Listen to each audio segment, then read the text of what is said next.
Hello guys, today we are going to know how to grow freesia bulb.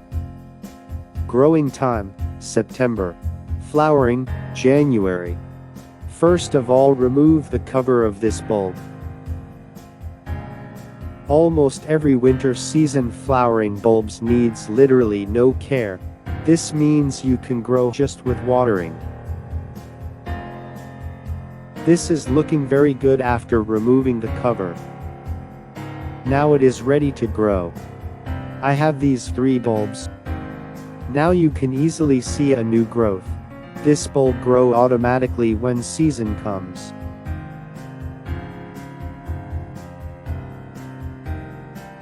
These bulb need normal sand, not any soil. Just use sand. In India it balu red. It needs to be wall drained. Grow this bulb 1 inch deep from the ground. It is going to be very beautiful flowers. Happy gardening.